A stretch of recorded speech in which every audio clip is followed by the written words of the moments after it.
Ողջույն Օրագի Նյուզի սիրելի հետևորդներ, եթերում ըստեյությանն է մեր տաղավարում այսօր հյուրընկալել ենք բոլորին դեմ եմ կուսակցության անդամ Միքայել Նահապետյանին։ Բարև ձեզ, պարոն Նահապետյան, շնորհակալ եմ հրավեր ընդունելու համար։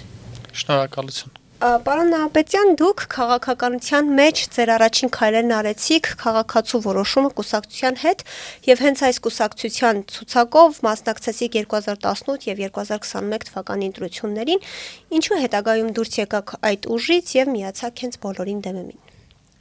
Զուտ ճշգրտության համար ասեմ, որ կյանքում երբեք պատգամավորության տեխնացու չեմ եղել, այդ թվում ձեր նշած քաղաքացու որոշում կուսակցության ցուցակներում չեմ եղել եմ դրա ակտիվ դեմքերից,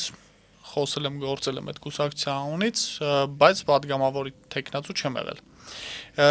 Ինչ վերաբերում է բոլորին դեմ եմին, ես անկեղծ ասած առհասարակ դասական կուսակցություն սարքելու տրամադրություն չունեի։ Եվ այդ թվում այն պատճառով, թե ինչպես եմ փաստարկել քոյից դուրս գալս, քաղաքացու որոշում կուսակցությունից դուրս գալս, որովհետև այնտեղից դուրս գալիս, ես ասել եմ, որ ձևավորվող քաղաքական դաշտում եւ քաղաքական դաշտի այդ կանոններում, այդ պայմաններում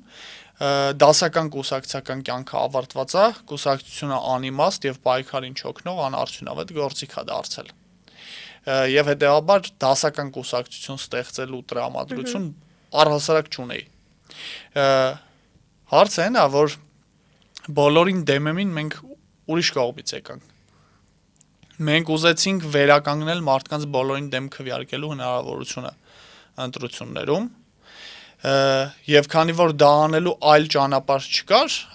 չենք կարող մենք օրենսդրական նախաձեռնությամբ հանդես գայինք, այս անեինք, այն անեինք,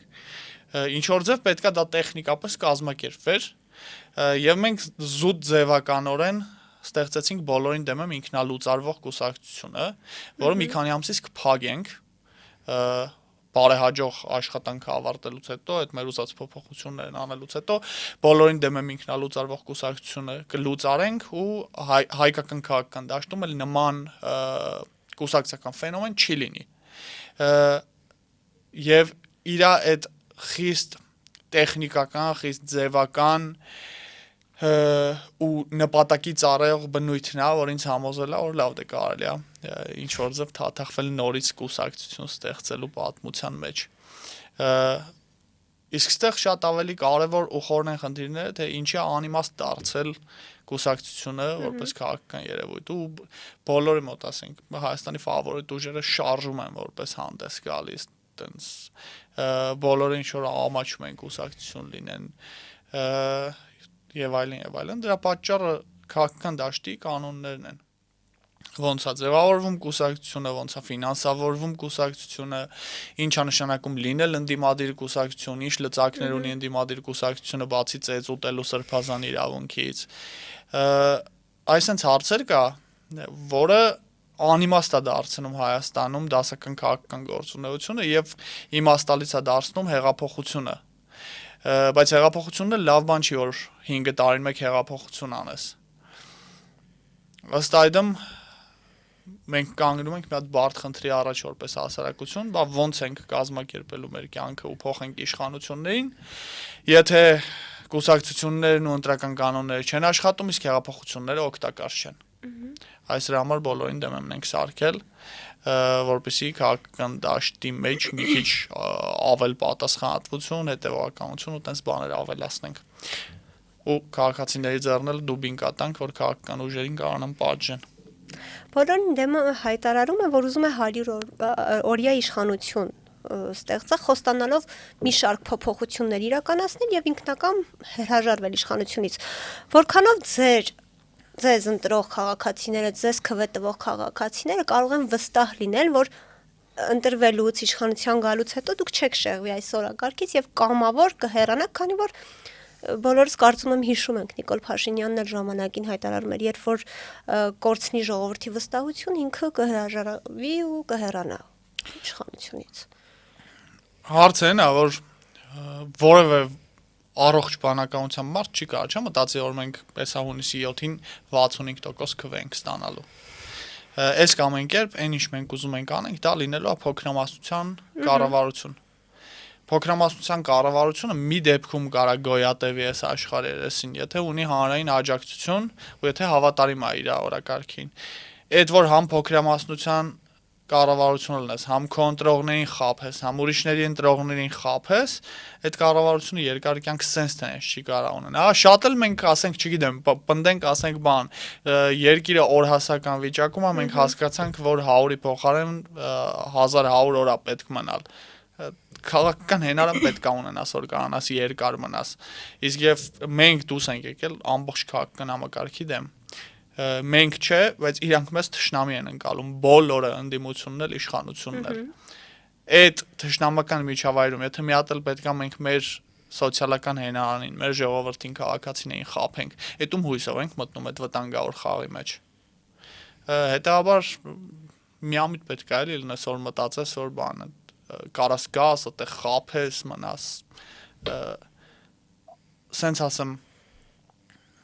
դա շատ վտանգավոր խարդավանք է, որում մեր հակառակորդները մեզնից ուժեղ են։ Հետաբար մեզ պետք չի այդ խաղը խաղալ։ Կայուն մեծամասնությունը վերացնելու ձեր առաջարկը շատերի համար ընդունելի է։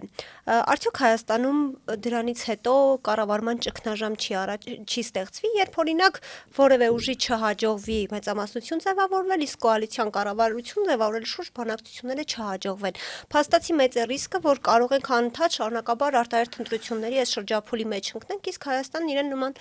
այսպես ասած, շռայլություն թույլ տալ չի կարող։ Ես երաշխավորված մեխանիզմ գիտեմ ոնց անենք, որ հաստատ ճգնաժամ չառաջանա։ Եկեք ցմահ եւ ժառանգական դիկտատուրա հաստատենք։ Այդ դեպքում 100%-ով վստահ եղեք, որ այնպես չի լինի, որ կառավարություն չկարանան ձևավորեն։ Նույնիսկ իշխանապողության դեպքում, ասենք մեկը երբ որ կգա գործող դիկտատորի գլուխը կկտրի, ինքը կդառնա դիկտատոր, մեկը այդ բոլոր անցումները ոնց որ sense երաշխավորված անցումներ կլինեն։ Եթե սա ընդունելի մոդել է ապրելու, որ ջանդամ ընդեղ եկեք պոլիփետ լինի, բայց բան իմանանք որ կա, ապա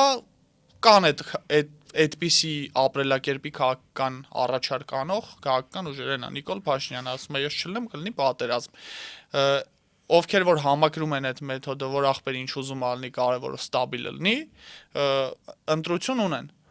Մենք ասում ենք, որ երկարաժամկետում ոչ մի բան այնքան ստաբիլ չի, ինչքան դեմոկրատիան է։ Դեմոկրատիան ունի իր խաղի կանոնները։ Եթե գիտենք, որ կարող է կառավարություն չձևավորվի ու բոլորս խնդրեմ ունենանք, բոլորս ավելի տենց հարմարվող, ավելի երկխոսող ենք դառնալու, իրար քիչ ենք քֆուր տալու նախընտրական քարոզարշավի ժամանակ, որպեսզի հետո երես ունենանք իրար հետ ինչ-որ բան խոսալու։ Սարքելու ենք անենց բյուրոկրատական ապարատ, որը առանց քաղաքական ղեկավարության մի քիչ ավելի երկար գարադիմանա, քան հիմա գոյություն ունեցողն է։ Այսինքն մեր խնդիրների ընկալման մասշտաբը փոխվելու է որպես ժողովուրդ էլ, որպես քաղաքական դաշտ էլ։ Այս մի տարբերակն է գնալ վերցնել այդ ծանրաձողը, սկսել այդ հարցերը լուծել, ի վերջո ունենալ քաղաքական համակարգ, որը իրոք վախում է քաղաքացուց, կախված է քաղաքացուց, ու որը սարքում է պետություն, կամ մյուս տարբերակը 100%-անոց երաշխավորել, որ ոչ մի խնդրեմ չի լինի, այդ տեսել ենք ինչի է բերում։ Սերժ Սարգսյանի ժամանակվա քաղաքական դաշտի պես կանխատեսելի ոչ մի բան չկար։ Եթե 18 իրադարձություններ չլինեին, անհնար է այդ քաղաքական համակարգում մեկը ծագեր, մի բան խոսար, իրան միտեղ մեդիայով հյուր կանչեին, ինչ որ էքսցեսը լիներ, ընտրությունների արդյունքները տոկոսի ճշգրտությամբ գիտեին, ու հիմա էլ է բացարձակ նույնն է։ Հա, ասենք կարող է մեծ պատկերում այդ X սեգմենտը հիմա 5 ուժ կարան իրար մեջ կռիվ անեն, բան թե ով է վերցնելու, բայց այն որ այդ X-ի սեգմենտը հստակ այսքան տոկոս է, դա սենց պետքա խաղա, իրան սենց պետքա բայ, նույն բանն է։ Ու դա հանգեցրել էր նրան, որ առավել երիտասարդ հանրապետականները, հարաբերականորեն երիտասարդ հանրապետականներն ասում էին առաջիկա 40 տարում իշխանությունը անցնելու է Մելիք Ադամյան փողոցով։ Հետո տեսանք ինչ տխուր եղավ։ Ես չեմ ուզում նորից տխուր լինի։ Որովհետև այդ բան մեր տակ եւ հարմարավետ անշարժ ճահիճը, որտեղ ամեն ինչ կանխատեսելի է եւ կայուն,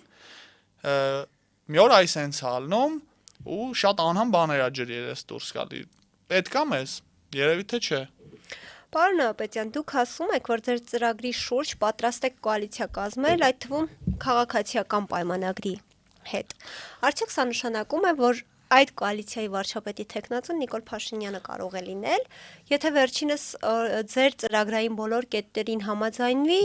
իսկ ձեր առաջարկությունը ստանալուց հետո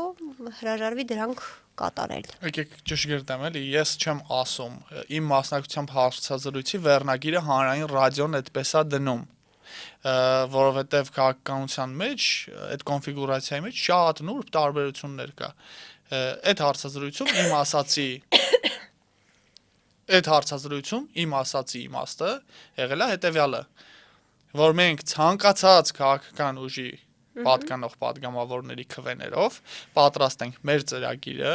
մեր կառավարությունը եւ մեր վարչապետի տեխնացուին առաջ մղելու համաձայնություն այս մեր օրակարգի ու դա կատարող վարչապետի շուրջ պատրաստ ենք կայացնել պարլամենտի որևէ հատվածի աջակցությամբ։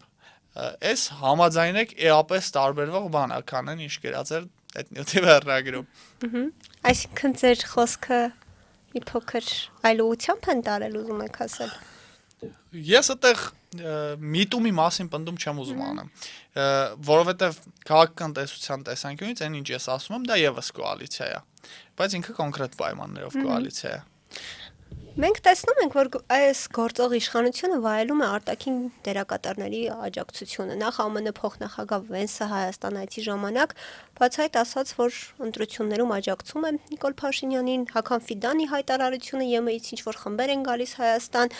Ձեր գնահատմամբ արտաքին դերակատարների այս աջակցությունը անխուսափելի է դարձնում արդյոք Նիկոլ Փաշինյանի վերարտադրությունը այս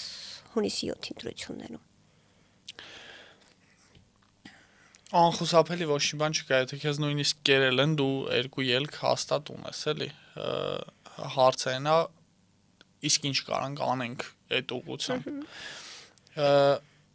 Ով չի ալարում Հայաստանի ներքին գործերին ու քաղաքական ընտրությանը միջամտում է։ Բոլորը։ Մենակ ալարկոտ պետություններն է, որ տենց բան ասում են, լավ է ինչ Հայաստանի ներքին գործերին միջամտենք։ Հիմա շատ էլ որ կարանք, ինչներից է պետք։ Ասենք բան է, կարան օրինակ Օվկիանիայում երկու պետության ղեկավար բան խմած գրազգան ու միջամտեն Հայաստանի ներքին գործերին, այդ տենց վիճակում ենք մենք։ Հիմա այդ պայմաններում Նիկոլ Փաշինյանը գրավադնում կամ վաճառում է Հայաստանի հեռանկարային շահերը ու նորմալ պետություն ու անկախ պետություն լինելու հեռանկարային հնարավորությունները դրա դիմաց վերընտրվելու երկաթբետոնե երաշխիքներ ակնկալելով։ Բայց այդ ամբողջ խաղը գծած է 1.3 միլիոն կարգի մասնակցության համար։ Այսինքն, որ բոլոր նրանք, ովքեր գժվում են Նիկոլ Փաշինյանի համար գնան ընտրությունների, մնացածին կներեք բառիս համար դավադի տանեն չգնան ընտրությունների։ Եվ պարզվում է, որ դա բավականին լավ ստացվում է հատկապես մի պայմաններում, երբ որ ընդդիմությունը մի 65 ճակատով sense բան ու ճանապարհին իրար ծեծելով է գնում, շատ հարմար է այդ կոնֆիգուրացիան, այդ 1.2 միլիոն մասնակցության պայմաններում այդ խաղը հաղթանակով փակելու համար։ Եվ ըստ այդմ առողջ աչքը պետքա տեսնի, որ այստեղ այդ ճահիճը ճեղքելու մի հատ տարբերակ կա, դա մասնակցությունը բարձրացնելն է։ Հնարավոր է արդյոք 2 ամսում համոզել, որ բոլորին ծանոթ ընդդիմադիր սեգմենտները իրականում բան 3 անգամ ավելի հրաշալի են, քան մարդկանց թվում էր։ Դա չեմ կարծում։ Եվ հետևաբար հնարավոր չի դրա հաշվին մարդկանց շեշտակի մեծ թվով բերել ընտրատեղամասեր։ Տակը քիչ տարբերակներ ամնում։ Դրանցից մեկը մեր առաջարկածն է։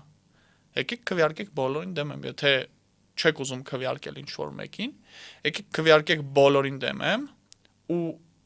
վստահ եղեք, որ ձեր քվեն չի վերածվելու ոչ Նիկոլ Փաշինյանի իշխանավարման, ոչ էլ ձեր քիչ սիրած կամ չսիրած ընդդիմադիր ուժերի իշխանություն ստանալուն։ Շատ սիրած ընդդիմություն չեմ ասում, որովհետև դե որ շատ սիրեն գնանք ընտրեն մարդիկ, չեն բոլորին դեմ քվեարկում։ Օրերս հայտնի դարձավ, որ Հայաստան դաշինքի վարչապետի տեխնացուն Ռոբերտ Քոչարյանն է եւ Սիրում եմ անակնկալներ։ Այո, կարծում եմ բոլորից համար էր անակնկալ եւ շատերը պնդում են, որ Ռոբերտ Քոչարյանի մասնակցությունը եւս մեկ անգամ ընտրություններին օգնելու է Փաշինյանին վերընտրվելու հարցում, քանի որ գաղտնիք չէ, որ Փաշինյանը հանրությանը սիրում է ահաբեկել նախկինների, այսպես ասած, վերադարձով եւ դա օգնում է նրան ընտրվել։ Դուք այս մասով ինչ կասեք։ Չեմ ուզում տենց շատ ուրիշ մարդկանց գործերին խառնվեմ ու իրանց հարաբերություններին։ Եթե տենց զուտ կողմնակի աշխով ասեմ, ցավ եմ ապրում, որ արդեն նույնիսկ դրա համար պիտանի չի ավանդական ընդդիմությունը։ Այսինքն այնքան է սպառել իրեն, որ նույնիսկ Նիկոլ Փաշինյանին արդեն ալարում են ծեծ այն ավանդական ընդդիմությանը։ Պարոն Նահապետյան, գիտենք, որ գործող իշխանությունը արտաքին դերակատարների առաջ մի շարք պարտավորություններ ունի, որոնց մի մասը նույնիսկ մեզ հայտնի չէ։ Ձեր իշխանության գալու կամ իշխանության մաս կազմելու պարագայում ինչ եք պատրաստվում անել այդ պարտավորությունների հետ։ Եթե խոսք գնում է այդ մեր 100-օրյա կառավարման մասին, մենք ձգելու ենք իներցիոն բնույթով ոչինչ չենք չեղարկելու իրանց պայմանավորվածություններից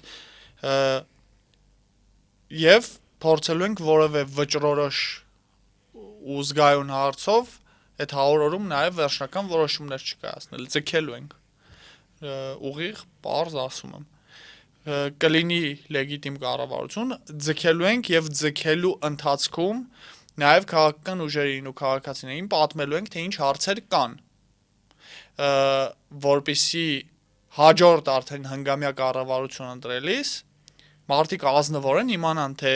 ինչ կրակի մեջ է գնում մտնի ընտրվողը։ Այսինքն գաղտնի պարտավորությունների, պայմանավորվածությունների մասին եք։ Ակնհայտ է, չէ՞, որ այդտեղ նրբություններ կան, որը Նիկոլ Փաշինյանի երջանիկ չի լինի հրապարակի։ Հա, այդտեղ նրբություններ կան, որը չեմ խափի, մենք էլ չենք կանա հրապարակենք, որովհետև դա, չգիտեմ, կազուս բելի կլինի, դա բանակցային գործընթացի փլուզում կլինի, բայց առնվազն քաղաքական ուժերին ինչ որ ձև իրանց սպասվող կառավարման խնդիրները, եթե ուղիղ եթերով չհայտարարվի էլի լուր ողջ հանրության, քաղաքական ընտրախավը պիտի իմանա այդ որ ասում է ես գամ, գալիս է ինչի տակ մտնի։ Առանց ծանր այսպես ժառանգություն է թողնում։ Այդ երկու բանն ենք անելու, ձգելու ենք եւ ցանկացողներին բացատրենք, թե ինչի տակ են մտնելու։ Ընդ որում դա ասում եմ այն բանով, որ ոչ թե կանչենք դուխից գցենք, որ չվերցնեն, մեզ մնա, որովհետեւ sense tenants այդ կառավարությունը չի վերընտրվելու, չի առաջադրվելու, որ վերընտրվի։ Այլ մարդիկ իմանան ինչի հետ գործ ունեն, տենց իրանց կոտորելով, շորերը ճղելով ինչի վրա են վազում, որ մեջների ամենախելացիներն ու համարձակներն էլ ողջամիտ լուծումներ կանան առաջարկեն։ Անդրադառնանք նաև տարածաշրջանային զարգացումներին։ Իրանում պատերազմը չի դադարում, սակայն Հայաստանի իշխանությունները այս ամենի ֆոնին կարկանդակ են ուտում, եգիպտացորեն են ուտում, ազատ ժամանակ էլ անվտանգության խորհրդի նիստեր են անում եւ Նիկոլ Փաշինյանի իշխանությունը հայտարարում է, որ դա մեր տարածաշրջան Հայաստանին չի սպառնում պատերազմը, քանի որ մենք արդեն խաղաղության դարաշրջանում ենք ապրում, դուք կիսում եք այս տեսակետը։ Եվ առհասարակ այս պահվածքը իշխանության adekvat է։ Նախ ես ուզում եմ շնորհակալություն հայտնել իրանց, որ իրանք կարկանդակ ու կուկուրուզ են ուտում, որովհետև աղետալի կլիներ, եթե իրանք սկսեին զանգել, ինչ որ զբաղվել այդ հարցերով, ախպորպես։ Ոնց որ բան լինի, էլի, փողոցի պաստանցիան տենաս մեջից ծուխա դուրս գալի, տենց բան, անհանգստանաց թեխի են հարբեցող հարևանը չի վազում մի բանանի ձեռնարկի։ Լավ է, թող չկպնեն։ Այդ մասով։ Մնացածի մասով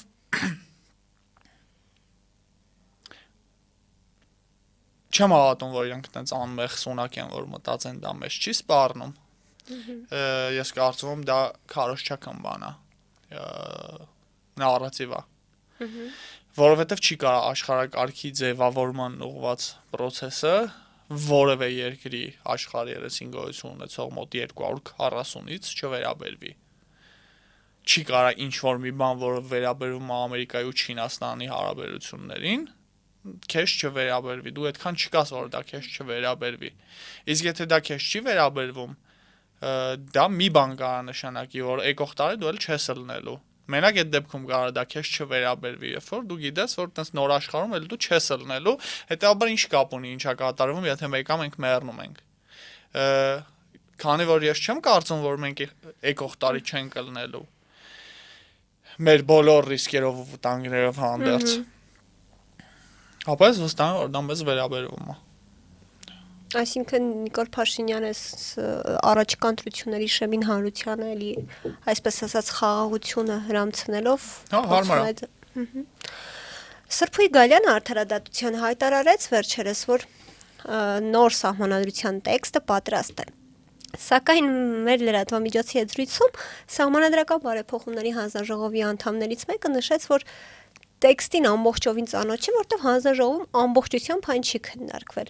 Ձեր գնահատմամբ ինչ իմաստ ուներ, այսպես ասած, այդքան ռեսուրս ժամանակ ծախսել ու հանձնաժողով ստեղծել, որը ծանոթ չէր լինելու այն փաստաթղթին, որը քննարկում է, այսպես ասած, որի նոր տեքստ է ներկայացնելու հանրությանը։ Չէին կարող միանգամից հենց ԿՊ վարչության նիստում դա անել։ Երբ որ տեսնում ես, որ մարդիկ ձեր ընդհանուր որոշածից դուրս ինչ-որ բաներ են անում, որի իմաստը ոչ դու ես հասկանում, ոչ իրանք են կարող բացատրեն, դա նշանակում է, որ որոշումներն իրանք չեն կայացնում։ Միայն այդ դեպքում է դա տենց լինում։ Երբ որ մեկի այդ բան ես պայմանավորվում, հետո խախտում է ինքը այդ պայմանավորվածությունը, ասում ես ինչի ու ինքը չի կարող հոդա բացատրի ինչի է դա տենց եղել, դա նշանակում է որոշումը ինքը չի կայացնում։ Հիմա պետք է հասկանանք, որտեղ է կայացվում Հայաստանի սահմանադրության տեքստի վերաբերյալ որոշումները։ Գուցե հարևան երկրում։ Ես կարծում եմ, որ հարևան երկրի համար էական մասով հարևան երկրում։ Փաշինյանը վերահաստատեց իր խոսքում, որ վերջերս որ սահմանադրությունում անկախության հռչակագրին հղում չի արվելու, ավելին նշեց, որ այդ հռչակագիրը ոչ թե անկախության, այլ կոնֆլիկտի հռչակագիր է։ Ձեր գնահատման բարոյական է, որ երկրի ղեկավարը նման հայտարարություններով է հանդես գալիս։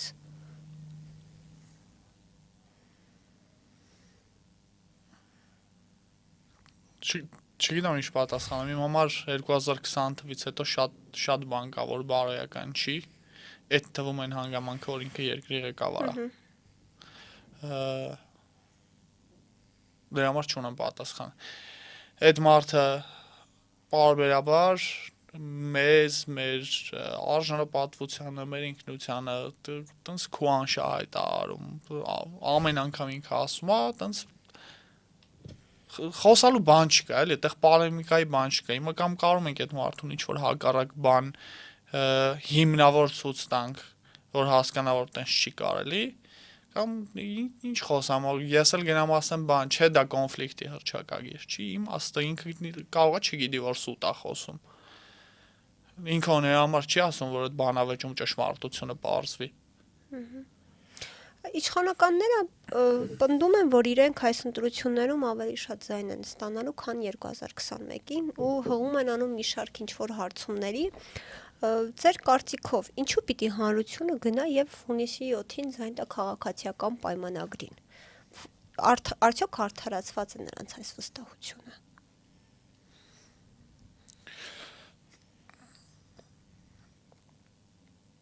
Գոյություն ունեցող հարցումների պայմաններում այդ պնդումը ճիշտ չի։ Այս բանին իրանք դեռ չունեն ավելի շատ քվ աբսոլյուտ թվով, քան ունեցել են 21-ին։ Բայց process-ները գնում այն ուղղությամբ, որ դա այդպես կարա լինի։ Եվ դրա Ինչը դրան կնպաստի այս փուլում։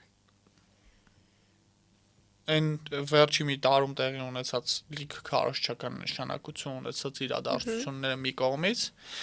մյուս կողմից ընդդիմության կողմից հոդաբաշխ հասկանալի ու կանխատեսելի քաղաքական պլանի բացակայությունը մարդկանց տեսանկյունից։ ես ինքս ընդդիմությանը դրանում չեմ մեղադրում։ Բոլոր տեսակի ընդդիմություններին դրանում չեմ մեղադրում։ Կան իհարկե անմեղ սունակները, կան նրանք, ովքեր ունեն որոշակի ողջամիտ պլան։ Ես գիտեմ, որ միշտ ամեն ինչ նույնը թողելը շատ ավելի որոշակի է, քան ինչ-որ բան փոխելը, հետեւաբար ինչ-որ մի բան փոխել ցանկացողից չես կարող այդ ամենայն մանրամասնությամբ պահանջես նրբությունները, բավորեն լինի, բա դուք ինչ գիտեք, ընդեղ ինչ են խոսացել եւ այլն եւ այլն։ Հետեւաբար այդ մանրադիտակի տակ չի կարելի նայել որևէ ընդդիմության, եթե առհասարակ դու ուզում ես փոփոխություններ, որովհետև այդ կարգի բծախնդրությամբ սովորաբար վերաբերում են մարդիկ, ովքեր ուզում են իշխանությունը մնա։ Այս ամեն ինչը հասկանալով հանդերձ, մեկը բավարար հուսալիության շեմը չի հատում մեր ընդդիմությունը հանրության աչքերում։ Մարդիկ ոչ թե դեմ են նրան ինչ առաջարկում ընդդիմությունը, մարդիկ չեն հասկանում ինչ է առաջարկում ընդդիմությունը։ Ընդ որում հստակ շատ մեծ թվով դեմը լինելով նրան ինչ առաջարկում է Նիկոլ Փաշինյանը։ Այդ պայմանները ծնում են չմասնակցություն մի կողմից, ակտիվ մասնակցություն Նիկոլ Փաշինյանի կողմից։ Հիմա 21-ին աշխատել է փրկել Շարքային Ռայանին օպերացիան։ Մարդիկ տենց նետվել են ընտրատեղամասեր փրկելու խեղճ եւ խոցված Նիկոլ Փաշինյանին եւ փրկելու իրանց պատկերացրած ինչ որ բան հալածողներից տարբեր անուններով ամեն մեկը մեկին էր էլի տենում տենց հալածող։ Հիմա շատ ավելի վատ բան կարա տեղի ունենա։ Դա այն որ վախի գործոն չի աշխատում, չեն կարող վախացնել, անհնար է հասկանում եք, մի կողմից ցույց տալ հարցումների արդյունքները, որոնք իրականությունն են արտահայտում, մյուս կողմից ասել վայ, բան, հեսա կգան մեզնից իշխանությունը կխլեն, այս ինչերն ու այն ինչները։ Այդ երկու բանը չի աշխատում, այսինքն մի կողմից կոմունիկացիա է գնում, որ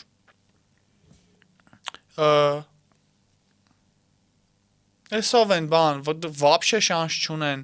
հեսա տեսեք ինչ են կանելու, մյուս կողմից կգան կվերցնեն պատերազմ կլինի, չի աշխատում այս երկուսն իրար հետ։ Եվ այդ պայմաններում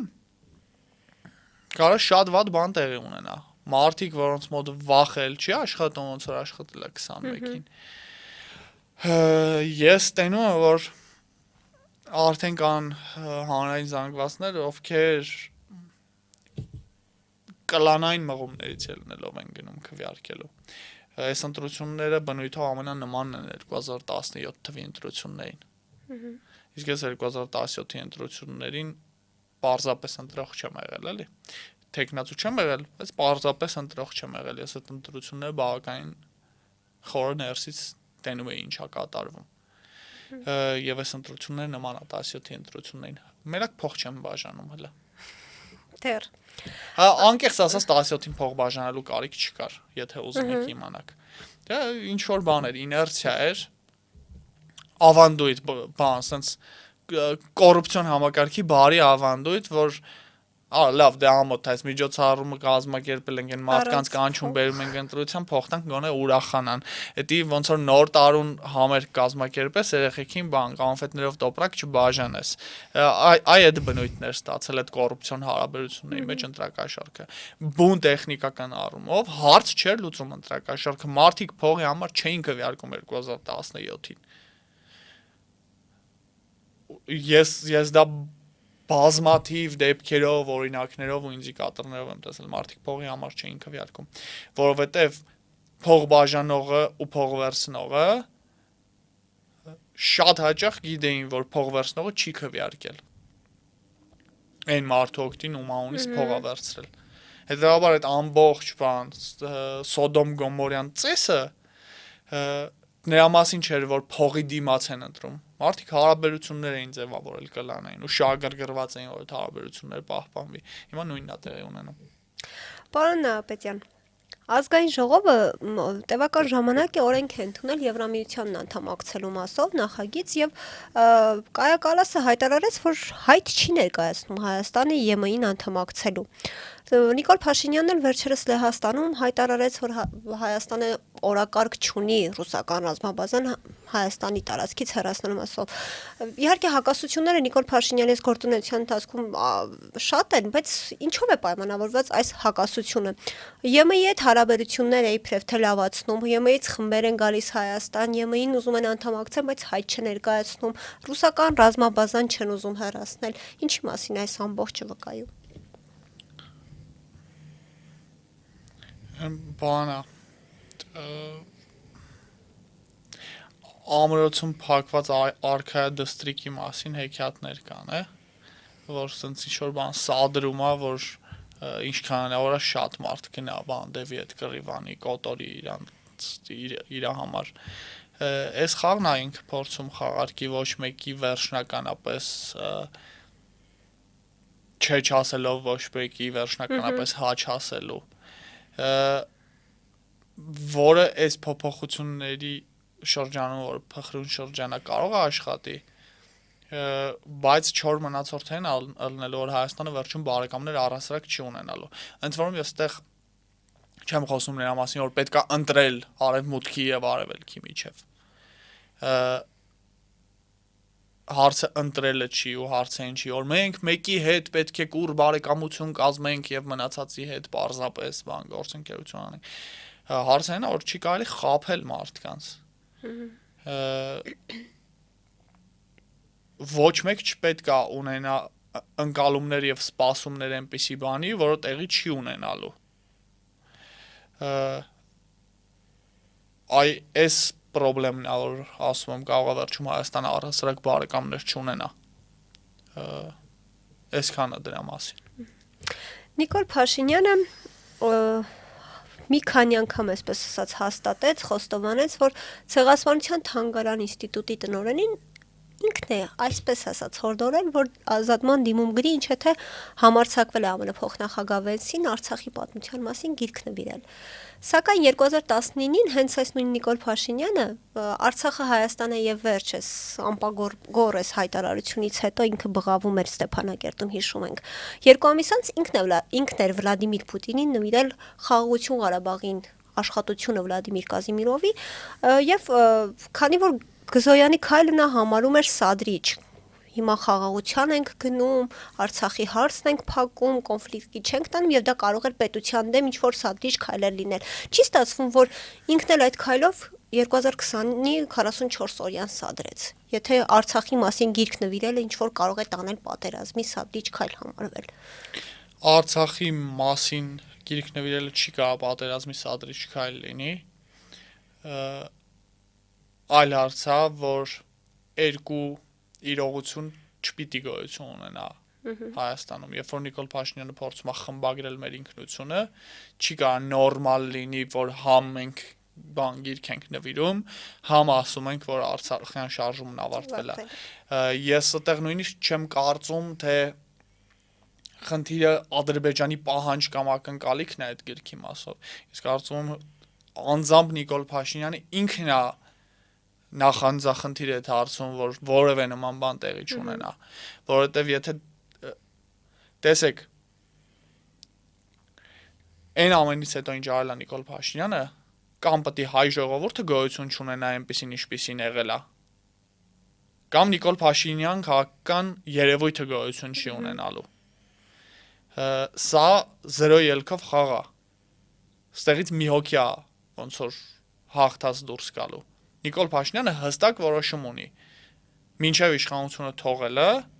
ոչնչացնել այն հայ ժողովրդին, որի համար կարևոր էր Ղարաբաղը ու հանցանք էր դա փուրը տալը։ Եվ եթե նույնիսկ Ադրբեջան պետությունը առհասարակ վերանա աշխարհի երեսից, Նիկոլ Փաշինյանը մեկը ինքնուրույն շարունակելու է դա անել։ Որովհետև իր համար բավարար չի վերընտրվելը կամ եսի ինչ անելը։ Իր համար կարևոր է, որ այն ամենավերջում ոչ մեկի համար կարևոր չլինի իր անպատասխանատվության կանչելը, եւ գոյություն ունենա հանրության ստվար հատված, որը շնորհակալ է իրան նրա համար ինչ ինքը արել է։ Այս քաղաքականությունն է ինքը սպասարկում։ Եվ դրա համար բոլոր հանցավոր միտք ունեցող մարդիկ պիտի պատժվեն, ովքեր պաշտոնական ճշմարտությունից դուրս կարծիք ունեն, ում կկարողանան կարգին շնորհքով կբացատրեն էլ չի անի, ում չեն կարողանա քրեական գործեր սարքեն թեմատիկ քրեական գործը չի ստացվի, կասեն, որ 9-րդ հարգից բամբակ է գցել հարևանի գլխին, հարևանը ուղեղի ցնցում է ստացել, դրա համար կդատեն որևէ մեթոդով այլ միտք ունեցողներին պետքա մեկուսացնել, որպեսզի եթերը եւ ճշմարտությունը մնա կտրիչներին։ Այդ պայմաններում է, որ ինքը կարա փոխի հայկական ինքնությունը։ Եվ եթե դուք նայեք իր թշնամիների sense top-ը, կհասկանաք այդ մարդը ինչ անում։ Ու չկա իր հետ այդ հարցում պայմանավորվելու ձև, եթե ինչ որ մեկը մտածում որ հնարավոր է իր հետ կոմպրոմիսի գնալ, պայմանավորվել, ստատուս քվո, հրադադար, չկա տենց բան։ Այդ մարդը հստակ խնդիր ունի լուծելու։ Ու իր լուծելիք խնդիրը շատ անհատների, մտքերի եւ ինստիտուտների գոյության հետ հակասության մեջ է։ Ինքը չի կարող այդ խնդիրը լուծի, եթե այդ մարդիկ, մտքերը եւ ինստիտուտները լինեն։ Էս է ինքը փորձում անի։ Իսկ այն ինչ խոսում է Ադրբեջանի մասով, եթե գիրք նվիրելուց անցնենք առաջ, էլի Արցախի հարցը առասարակ, ինքը կիրառում է Ղաղաղության պայմանագրի 8-րդ հոդվածը։ Ես որ անց տարվա ապրիլին ասում էի, որտեղ տենց հոդված կա, որ այս հետևանքներին հանգեցնելու, այն վաղ ասենք, չգիտեմ, բան, հերքիչ գումարտակի հրամանատար Դանիել Իոնիսյանը ասում էր, չկա տենց բան, ես գիտեմ, որ տենց հոդված չկա։ Ես այդ հոդվածը ուղիղ արտգործնախարարի ընթերցումը գիտեի, էլի, ոնց որ ում համար որ կարդացել էր, այդ մարդկանցից մեկից գիտեի։ Որոնտեղ կա հոդված նրա մասին, որ կողմերը բոլոր հնարավոր մեթոդներով ճնշելու են այս թեմատիկայի արծարծումը իրանց տարածքում։ Էս է տեղի ունենում։ Եվ դեմոկրատիայի սիրահարների համար մի հատ ցավոտ բան ասեմ, ինչի իմ համար էլ է ցավոտ որպես մարդով, որ 10 տարի շարունակ գործելու պայքարել է, որ Հայաստանը ժողովրդավար լինի։ Թող սա պրովոկացիա անցալեն, թող սա ոնց ուզում անցալեն, ուղիղ տեքստով ասում եմ։ Ընդ որում սա չեմ ասում որպես փաստարկ, թե ինչի պետքա դա չանել։ Ես ուղղակի ուզում եմ ցույց տամ, ինչ երկու կրակի արանքում ենք մենք։ Խաղաղության պայմանագրի այն տեքստը, որը գրած է, բացառում առաջիկա 15 տարում Հայաստանում դեմոկրատիայի առկայություն։ Դու չես կարող համ դեմոկրատ լինես, համ այդ պայմանագիրը այդ բովանդակությամբ կյանքի կոչես ու պահպանես։ Էսա սա թող ցավոտ հնչի, ոնց ուզում է հնչի, փաստը էտա։ Այդ պայմանագիրը գրած է այն հաշվարկով, որ դա մենակ Նիկոլ Փաշինյանն է անելու, եւ ինքը դա անելու համար այլ տարբերակ քան կոշտ ավտորիտարիզմ, լավագույն դեպքում անթակույց բռնապետություն,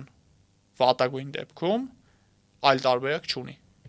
Այդ պայմանագիրը պահպանելու, սպասարկելու ու ստիպելու, որ հայ ժողովուրդը եւս այդ պայմանագիրը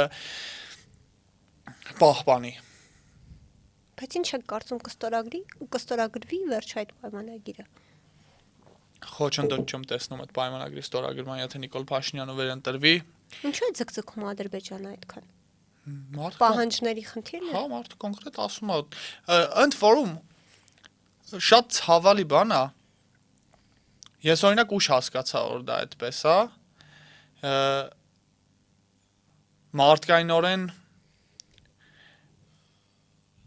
սրտից չեր տալիս համակերպվեմ դրա հետ, բայց ինչ որ բայ հասկացա, որ պետք է համակերպվել դրա հետ, որ եթե հնչում են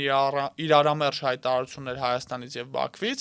հիմք է պետք ընդունել Բաքվի հայտարարությունները, որովհետեւ այդ մարդիկ չեն խաբում։ Իրանց մոտիվների մասին չեն խաբում, իրանց պլանների մասին չեն խաբում եւ իրանց դիրքորոշումների մասին չեն խաբում։ Ցանկացած իրավիճակում, եթե Երևանն ու Բաքուն տարբեր բան են հայտարարում, պիտի հավատաք։ լավ չեմ անում, որ sense բաներն ասում եմ, բայց տրամադրել չեմ ստի մեջ ապրեմ, էլի։ Sense ասեմ, ես ցավ եմ, ասենք որ իմանայի 3 միլիոն մարդ կնայի այս ինտերվյուն, կարողա չասեի այս մասը։ Բայց քանի որ նենց է ստացվել, որ Հայաստանում քաղաքական ինտերվյուներ եւ քաղաքական տեքստեր սպառում են քաղաքական գործիչները ու ինչ որ քաղաքական համայնք, ես սա դիտարկում եմ որպես sense մենք մերոնցով խոսակցություն վիճակ, ու դրա համար ասում եմ սա, այդ շատ վատ է որ տենց է, որ Բաքվի ասածները ավելի հիմնավոր կանխավարկածով կարաս ընդունես, բայց մարդիկ ովքեր ուզում են հասկանալ եւ ազդել քաղաքականության վրա, Նիկոլ Փաշինյանի կառավարման ընթացքում պետք է առաջնորդվել այդ կանխավարկածով, եթե հայտարարությունները հակասում են իրար, ճիշտը Ադրբեջանի հայտարարություններն են։ Ու սա ես հիմա ասելով սարսուրա մեջովս անցնում, որովհետև այդ շատ սարսափելի է, որ Հայաստանի Հանրապետության կառավարության գլխին է կանգնած մի մարդ, ով որ հասել է դրան, հասկանում եք, ես որ ասում եմ, ես սկզբից հակված չէի դրան, սիրտս չէր տալիս, հետո հասկացա եւ ուշ հասկացա, ինչի տենց եղավ, որովհետև ինձ մեծացրել են այն խրատներով, այն գիտակցությամբ, այն միջավայրում, որ շունագել է էսա, քո պետությունը սա է, դու սրան պետք է հավատաս։ Նիկոլ Փաշինյանը հասել է նրան,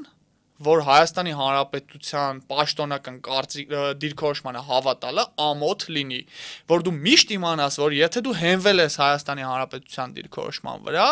վերջում դու սուտ ես դուրս գալու, դու ծիծաղատեղ ես դառնալու, դու ներողություն ես ստիպված լինելու խնդրես։ Ու ցանկացած հարթության վրա կարող վերցնեք։ Ասենք դու դատապարտում ես Բագրատ Սրբազանի տերորիզմը, 2 ամսից հրապարակվում է ձայնագրության ամբողջական տարբերակը, հետո շատ հարգարժան մարդ գիտեմ, որին շատ հիմա էլ ավելի հարգում ու սիրում եմ, եւ նա միակն է, որ հրապարակային ներողություն է խնդրել դրա համար,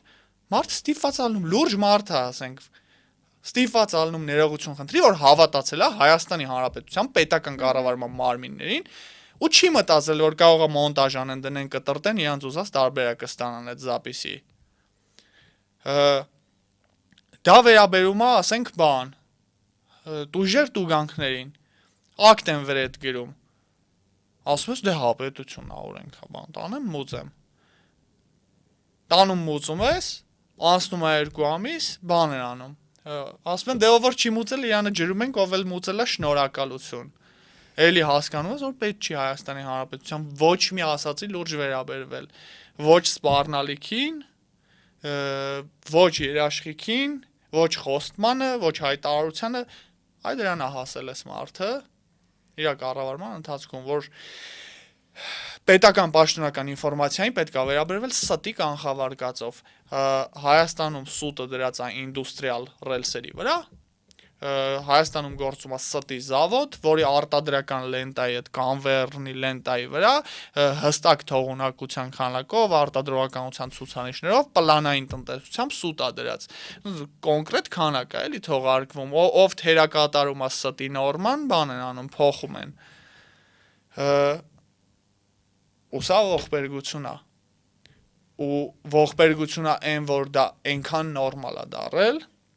որ ես արդեն տեսնում եմ, որ գահի այլ հավակնորդներ են այդ կանխավարկածով մոտենում։ Եվ վերադառնալով կենտրոնական թեմային, դրա համար ուզում ենք քաղաքացին ունենա բոլորին դեմ մահակ, դուբին կա, այսինքն տագլխներին, ասի սուտ մի խոսա։ սուտ մի խոսա, մի հատ էլ եմ գալու տենց անեմ։ Էս ամեր ուզած։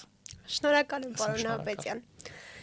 Իմ հյուրն էր բոլորին դեմ եմ կուսակցության անդամ Միքայել Նահապետյանը։ Կհանդիպենք։